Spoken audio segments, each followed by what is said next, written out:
오늘 저희들에게 주신 하나님 말씀 함께 보겠습니다. 요한복음 12장 12절에서 15절의 말씀입니다.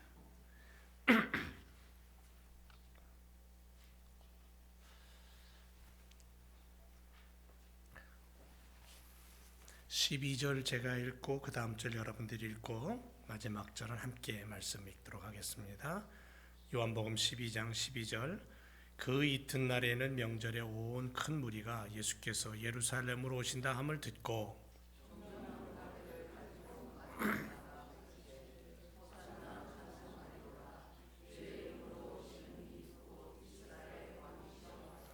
예수는 한 어린 나귀를 만나서 타시니 이는 기록된 바 시온에 따라 두려워 말라 보라 너의 왕이 나귀 새끼를 타고 오신다 함과 같더라.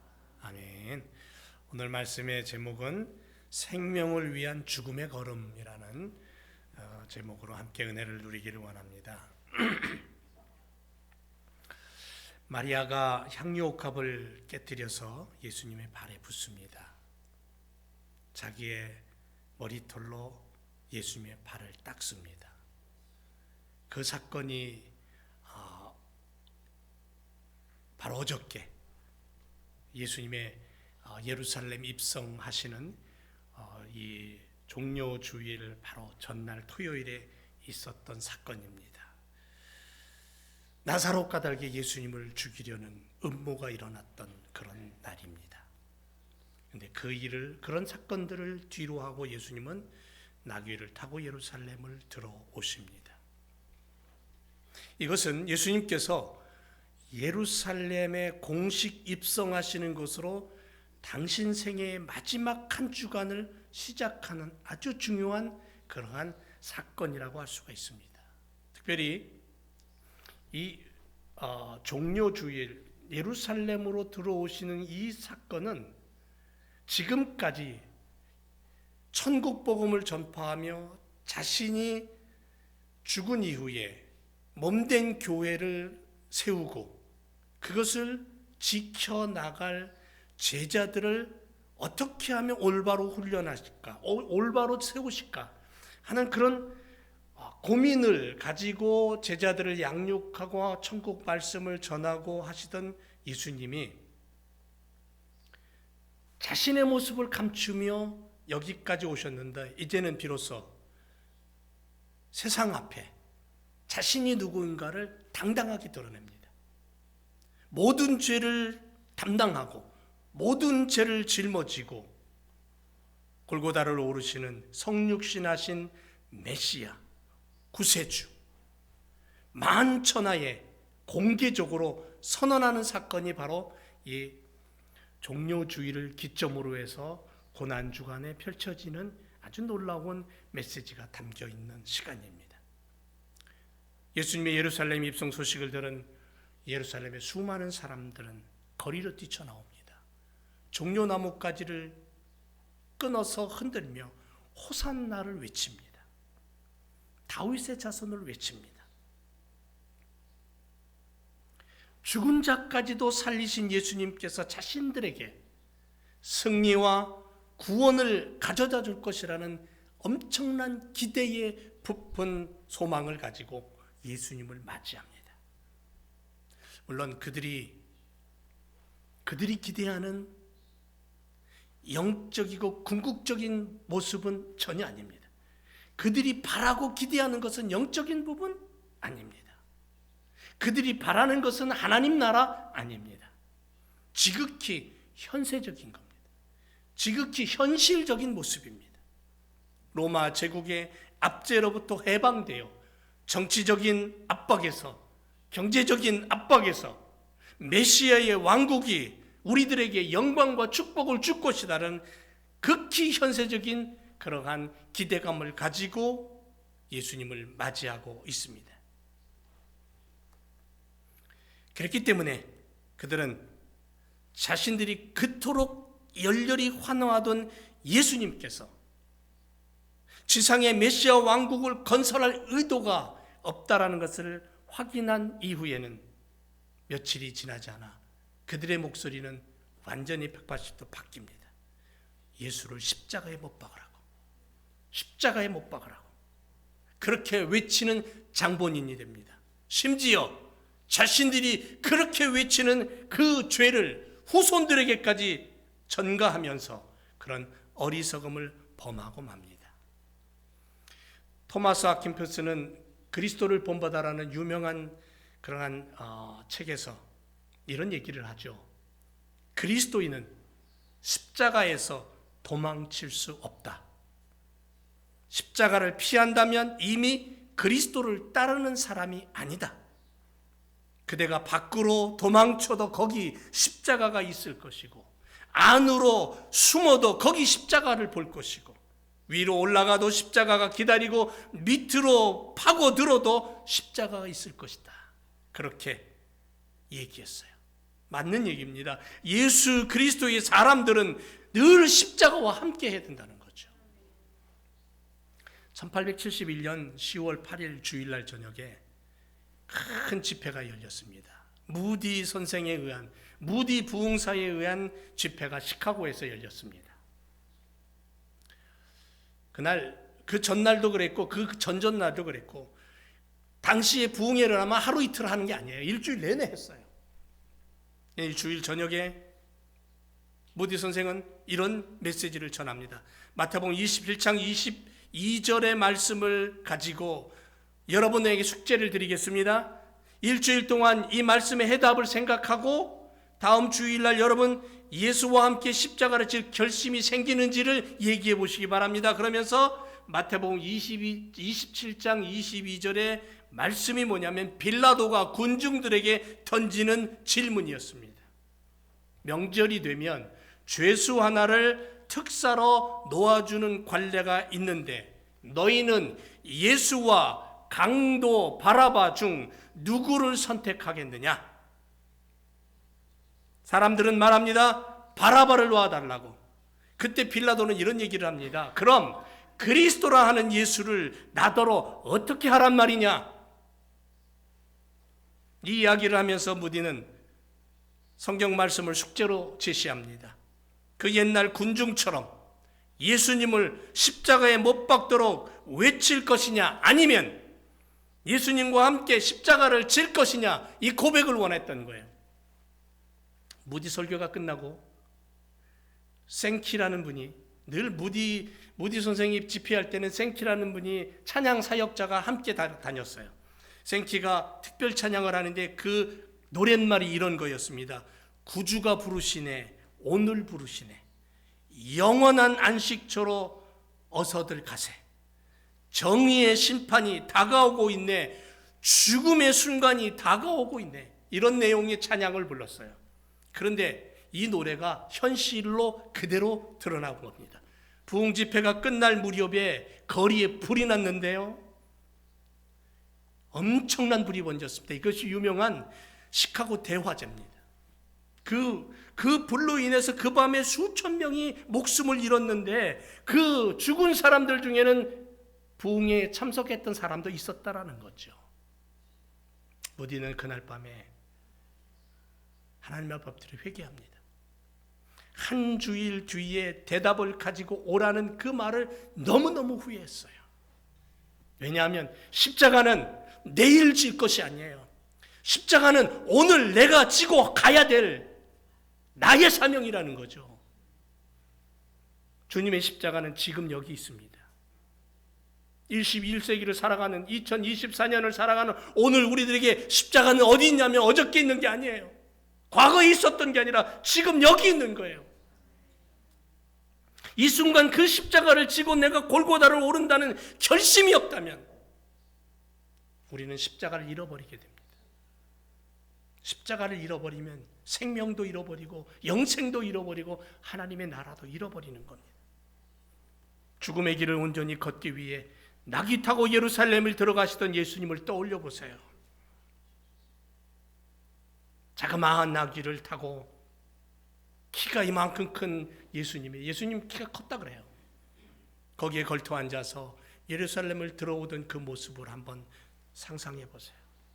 그리고 시작되는 한 주간, 오직 살리기 위해 죽어야 했던 주님, 참 생명의 길을 주기 위해 죽음이란 처참한 고난의 길을 가셔야 했던 주님의 마지막 한 주간을 우리는 떠올리면서 주님을 내 가슴에 담아야 될 줄로 믿습니다. 수없이 제자들에게 십자가를 얘기했어요. 십자가에 죽을 것이라고 얘기했어요. 그러나 당신이 진정 하나님의 아들임을 정확하게 밝히지는 않았죠.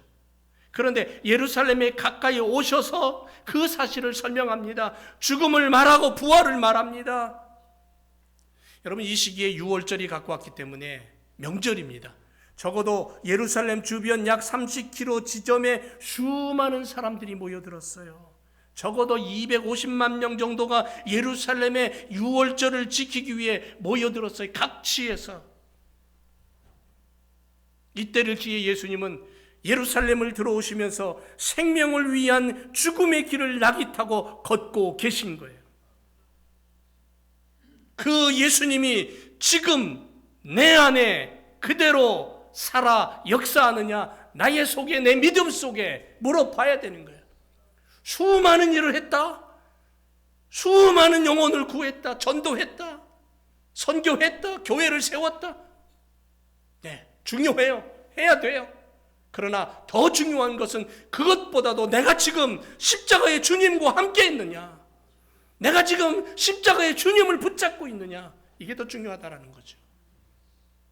주님 앞에 섰을 때 주님이 내게 물으시는 것은 내가 이 세상에 살면서 얼마나 많은 교회와 얼마나 많은 건축을 했느냐, 그렇게 묻는 게 우선이 아니라 내가 이 땅을 살아가면서 얼마나 주님과 십자가와 함께 했느냐를 물으실 거예요.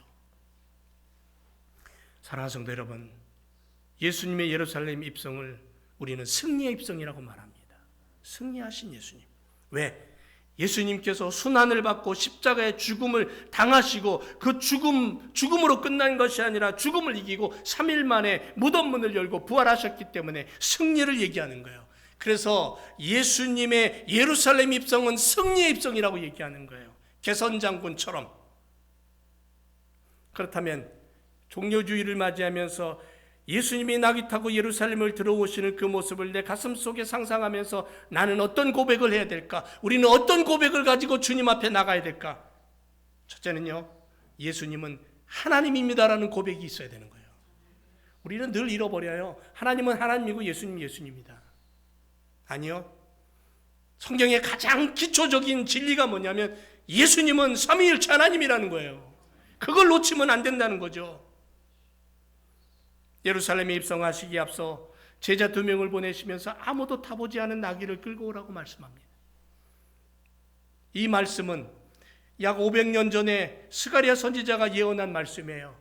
스가랴 9장 9절에 시온에 따라 크게 기뻐하라, 예루살렘에 따라 즐거이 부르라.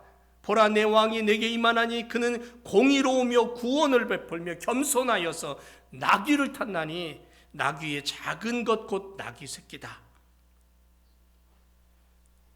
그동안 많은 비유를 통해 자신이 메시아임을 은연중에 드러내고 얘기했던 주님이지만 알아듣지 못했던 제자들과 수많은 사람들, 예루살렘을 들어오시면서 공개적으로 수많은 사람들 앞에 나귀 타신 그 예수님이 누구인가를 다시 한번 스가랴 선지자를 통해서 예언했던 말씀을 드러내고 밝히고 있는 예수님. 여기서 우리는 분명히 알아야 됩니다. 가보지 않고 미리 약속한 것도 아니고, 그럼에도 불구하고 창조주의 능력, 창조주의 그 능력과 권능, 어느 시점에 무엇이 있고 어떻게 쓸 것이고 어떤 것을 해야 될 것이고 이미 아시는 분이 하나님이시잖아요. 전지전능하시다 그래요. 그 하나님께서 온 인류의 죄를 대속하기 위해 죽음의 골고다를 오르시고 계시는 거예요. 예수님이 십자가를 지신 것은 그러므로 능력이 없어서가 아니에요. 자원하여 나의 죄를, 우리의 죄를 하나님 아버지 앞에 용서받기 위해 그분은 그 길을 가신 거예요. 요한복음 10장 30절을 보면 나와 아버지는 하나라 그랬어요. 요한복음 1장 1절에 이 말씀은 곧 하나님이시라 그랬어요. 요한복음 1장 14절에 보면 말씀이 육신이 되었다 그랬어요. 사도 요한은 늘 말합니다. 예수님이 누구냐? 하나님이시다는 거예요. 그 하나님이 이 땅에 오셔서 우리의 죄를 대신 짊어지고 십자가를 오르셨다. 십자가 위에 오르셨다. 사도행전 20장 28절에 이렇게 말합니다. 성령이 그들 가운데 여러분을 감독자로 삼고 하나님이 자기 피로 사신 교회를 보살피게 하셨다 그랬어요. 누가 자신의 피로 교회를 샀습니까? 예수님입니다. 하나님이세요. 그분은 하나님이신 거예요. 하나님이 자기 자신의 피로 자신의 교회를 사셨다고 했습니다. 피로 사셨다. 자신의 피로 세우셨다. 바로 그 예수님이 오늘 내 안에 계시고 그 예수님이 나를 위해 골고다를 오르심을 우리는 다시 한번 믿고 고백해야 돼요. 빌립보서에 바울은 이런 고백을 합니다. 빌립보서 2장 6절에 그는 근본 하나님의 본체셨지만 하나님과 동등됨을 취할 것으로 여기지 아니하시고 오히려 자기를 비어 종의 형체를 가졌다. 사람과 같이 되었다. 사람의 모양으로 나타났다. 자기를 낮추시고 죽기까지 복종하셨으니 십자가에 죽으셨다. 예수님이 하나님이셔야만 하는 가장 중요한 이유는 만약 그분이 하나님이 아니라면 그의 죽으심은 온 세상의 죄를 단번에 치르기에 충분하지 않다는 거예요. 전능자였기에. 그러나 그분이 낮아져서 우리와 같은 모습을 가지시고 우리의 죄를 짊어지고 그 길을 가셨기에 가능했다는 거죠. 요한일서 2장 2절에 그리스도께서는 우리가 죄를 지어 받아야 할 하나님의 진노를 대신 자신이 받으셨다고 그렇게 고백합니다. 우리 죄를 용서하시려고 몸소 희생제물이 되셨다고 고백합니다. 예수님께서 하나님이 아니시라면 죄를 짊어지고 살아가는 존재이고 피조물이라면 절대로 우리의 죄가 씻은 바 되지 못한다는 거죠. 예수님은 하나님이신 줄 믿습니다. 예수님은 하나님이셔요. 전능자였어요. 창조자예요. 삼위일체 하나님이에요. 이것을 믿고 고백할 때에 내가 그 예수님을 고백하며 사는 나의 인생의 걸음은 승리할 수밖에 없는 거예요. 왜? 전능자와 함께 걷는 인생이기 때문에 그렇습니다. 그런데 그분이 무엇보다도 우리를 사랑하셔서 친히 그 십자가 지셨다라는 거죠. 그게 얼마나 놀라운 축복입니까? 그래서 우리는 낙이 타신 예수님을 내 가슴 속에 그리면서 외쳐야 돼요. 외침이 필요해요. 진정한 외침. 호산나 다윗의 자손이여 찬송하리로다. 종려나무까지 흔들면서 막 좋아가지고 춤을 추면서 예수님 예루살렘 입성하시는 모습을 바라보면서 막 고함을 치고 노래를 부르고 했던 그 사람들, 그 축제의 분위기.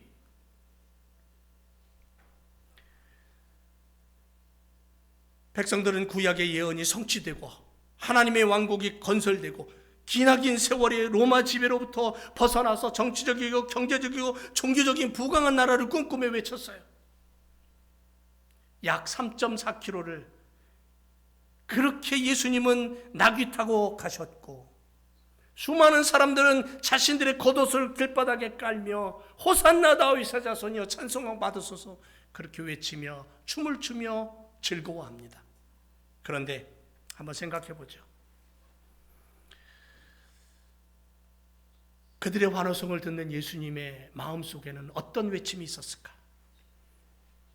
저들이 외치는 그 외침과 예수님 가슴 속에서 솟아 올라오는 그 외침은 어떤 차이가 있었을까? 며칠이 지나지 않아 그들은 강도 두목 바나바를 놓아주고 예수를 십자가에 못 박으라고 그 외침이 바뀌어버리죠.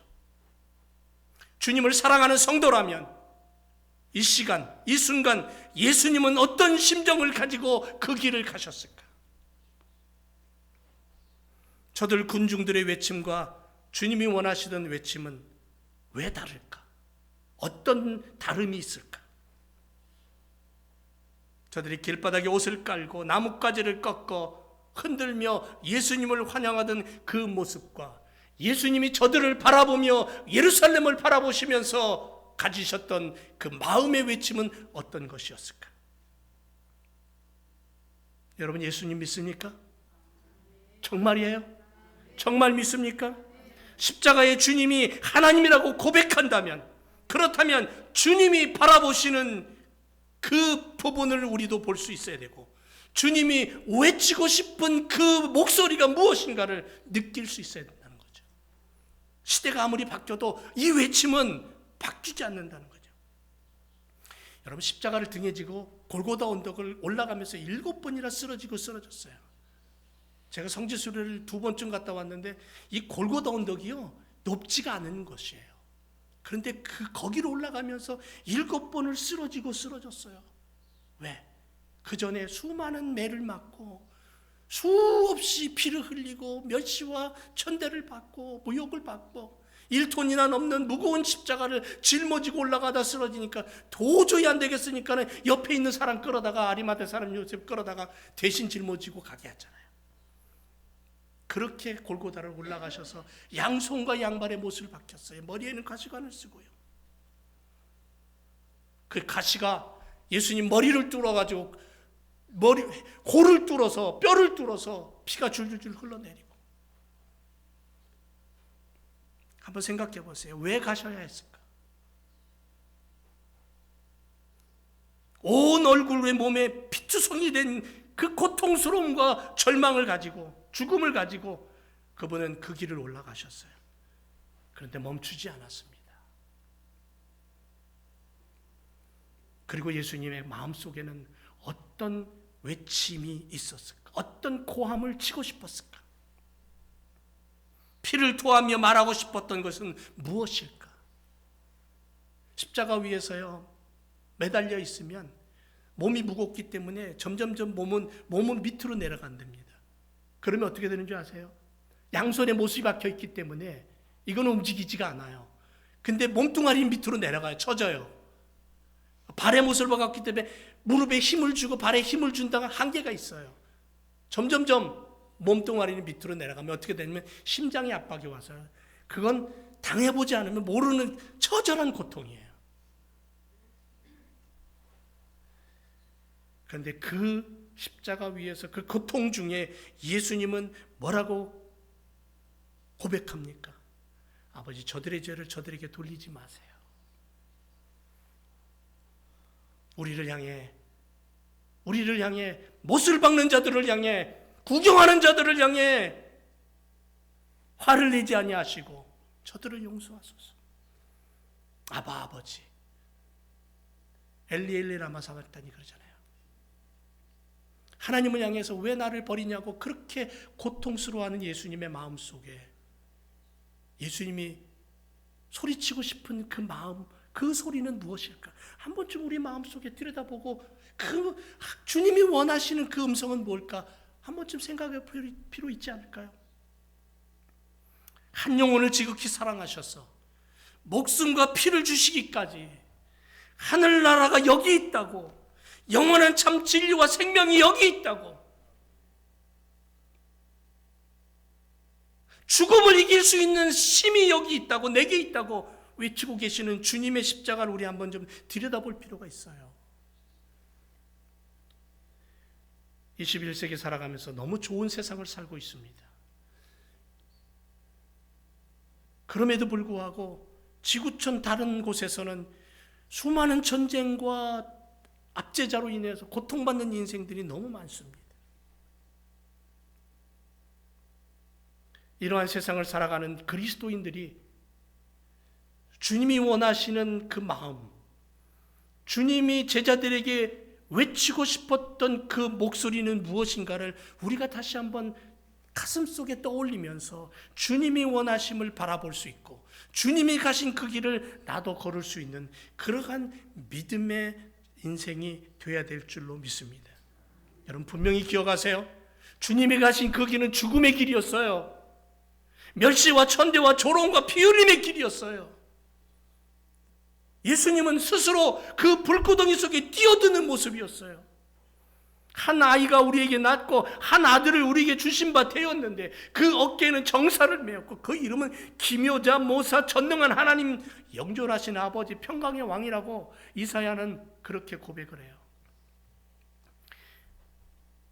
그런데 53장에 가서 9장에 가서 그렇게 예수님을 얘기하던 이사야는 53장에 가서 뭐라 그런지 아세요? 그는 멸시를 받아서 사람에게 실어 버림받았다 그랬어요.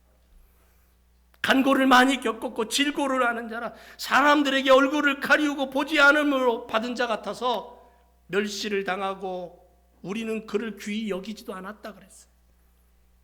질고를 지고 우리의 슬픔을 당하고 그럼에도 불구하고 우리는 생각하기를 그는 징벌을 받아서 하나님 앞에 맞으며 고난을 당한다고 그렇게 생각했다는 거예요. 예수님과 나는 별개라고 생각한 거예요. 근데 이사야는 그가 찔림은 우리의 허물을 인함이래요. 그가 상함은 우리 죄악을 인함이고 그가 징계를 받음으로 우리가 평화를 누리고 그가 채찍에 맞음으로 내가 나음을 입었다고 고백해요. 여러분, 우리는 다 양 같아서 그릇 제각기 자기 길로 가요. 자기 원하는 대로 살아요. 하지만 여호와께서는 우리 무리의 죄악을 그에게, 예수 그리스도에게 담당시키셨다는 거죠. 그래서 그가 곤욕을 당하여 괴로울 때에도 그 입을 열지 않냐고, 마치 도수장으로 끌려가는 어린 양과 털 깎는 자 앞에 잠잠한 양같이 그 입을 열지 않았다. 십자가의 길은 철저하게 실패고 패배고 굴복당함입니다. 세상 사람들은 그렇게 생각합니다. 십자가는 실패다, 죄다, 망했다, 죽음으로 끝났다, 그렇게 생각합니다. 그러나 주님이 지고 가신 그 십자가는 그것으로 끝난 게 아닙니다. 그 길의 끝은 새로운 시작이었습니다. 십자가에서 숨이 멈추는 그 순간 우리의 연약한 인생들에게 새로운 살 길의 문이 열리는 종소리가 들린 거예요. 생명을 위한 죽음의 길을 걸어가신 주님의 그 땀방울 지금도 내 가슴 속에 담아야 돼요. 그리고 주님이 뭘 외치고 계시는가, 주님이 뭘 바라보고 계시는가, 우리도 그렇게 주님과 함께 그것을 바라보고 주님의 소리를 듣고 주님의 목소리를 낼 수 있는 인생이 돼야 된다는 거예요. 예수님은 생명의 하나님이고 우리를 사랑해서 대신 죽으신 분이고 예수 안에만이 구원이 있고 생명이 있고 살 길이 있고 영원한 천국이 주어져 있다라고 우리는 분명히 외쳐야 돼요. 분명히 얘기해야 돼요. 그리고 예수님은 생명을 위해서 그 죽음의 길을 걸어가신 예수님은 예루살렘 성전에 들어오셔서 우셨어요. 사복음서에 예수님의 눈물을 몇 가지가 있습니다. 우신 부분이. 근데 여기 예루살렘 성전을 보며 우셨어요. 왜 우셨어요? 여러분, 교회를 위해 우셔보셨습니까? 자녀를 위해서 울어봤어요. 울어보셨겠죠. 고통받는 아내와 남편과 부모와 자녀를 위해, 교우들을 위해 눈물을 흘려봤냐는 거죠. 나라와 민족을 위해서 통곡해 보았느냐? 꿈을 잃어버린 자녀들을 위해 밤을 지새며 가슴을 치며 기도하는 그런 부모의 모습을 가져봤냐는 거죠. 예수님을 환영하며 소리 지르던 무리들은 엉뚱한 꿈에 부풀어 있었어요. 엉뚱한 꿈에. 메시아의 왕국이 예루살렘에 펼쳐질 것이라는 잘못된 목소리를 그들은 듣고 있었어요. 하지만 예루살렘 성 안에 들어오신 예수님은 그 순간 그 성을 보며 우셨어요. 이 성이 망하여 이 성 안에 신앙이 사라져서 돌 위에 돌 하나도 남기지 않냐고 완전히 파괴되는 그 모습을 주님은 보고 계셨다는 거죠. 그래서 AD 70년에 로마의 디도 장군이 와서 완전히 불바다로 만들어버리고 불에 황금이 녹아서 성벽 사이로 스며들어가니까 돌을 다 뜯어서 금 채취하느라고 돌 위에 돌 하나도 남기지 않고 다 파괴돼요. 그런데 예수님은 예루살렘 성의 파괴를 보며 눈물을 흘리셨지만 더 나아가서 예수님의 눈물은 죄악의 불구덩이 속에 허덕이며 고통받으며 지옥으로 끌려가는 이 세상의 수많은 인생들을 바라보며 우셨다는 거예요. 그 눈물이 십자가의 피로 흘러내린 거예요. 여러분, 교회를 위해서 눈물을 흘려봐야 됩니다. 교회에서 자라나는 자녀들을 위해 눈물 흘리며 그들의 미래를 놓고 하나님 앞에 통곡해 봐야 돼요.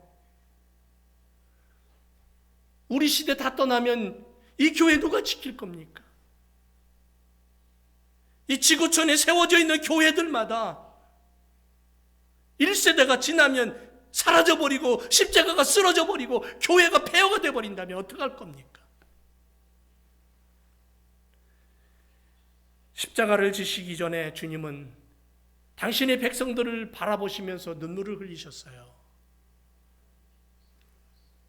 우리 교회를 바라보면서 눈물을 흘리는 그 눈물을 주님은 기억하실 줄로 믿습니다. 성전 안에 들어오셔서 예수님 어떻게 하셨어요? 채찍을 들고, 예수님 분노한 장면이 그때밖에 없습니다. 채찍을 들고 분노하셔서 비둘기 상을 팔고 장사하는 자들을 막 뒤집어 엎고 발길질하면서 나가! 내 집은 만민의 기도하는 집이야. 어떻게 이 성전을 거룩한 곳을 장사의 소굴로 만들어 너의 욕심과 사리사욕을 채우려고 만들어 나가! 뒤집어 엎어버리셨어요. 여러분, 주의 교회가 마지막 시대를 살아가면서 주님과 같은 분노를 가지고 엎드려 기도하며 눈물을 흘릴 수 있어야 되는 거예요. 그래야 교회가 사는 거예요. 그래야 믿음이 사는 거예요. 낙이 타셨어요. 개선 장군은 아니지만 개선 장군처럼 예루살렘을 들어오셔요. 저들이 원하는 개선 장군 아니에요. 저들이 원하는 승리자도 아니고 저들이 원하는 메시아가 아니에요. 그랬기에 그들은 돌변해서 십자가에 못 박으라고 외치고 손가락질하고 돌팔매질을 해요. 주님은 약속대로 우리를 위해 십자가 지셨어요. 눈물을 흘리셨어요. 죽어가는 영혼을 향하여 내게로 오라고 외치고 계셔요. 이 고난의 주간을 보내고, 아니 고난의 주간이 아니라 내가 살아 숨쉬는 순간순간마다, 내가 죽어 무덤 속에 들어가고 내가 주님 앞에 서는 그 순간까지 하나님이신 그분을 바라보며, 나를 위해 십자가 지시고 피 흘리신 그분을 바라보며 오늘도 내일도 그 예수 그리스도를 외치고 그 예수 그리스도를 소개하고 그 예수 그리스도 때문에 눈물을 흘리며 교회를 사랑하고 교회를 세워가고 우리의 후손들을 향하여 믿음의 밑거름이 될 수 있는 그러한 하나님의 백성으로, 하나님의 자녀로 우리가 우뚝 서서 달려가는 그러한 걸음이 되기를 주님의 이름으로 축원을 드립니다. 기도하겠습니다.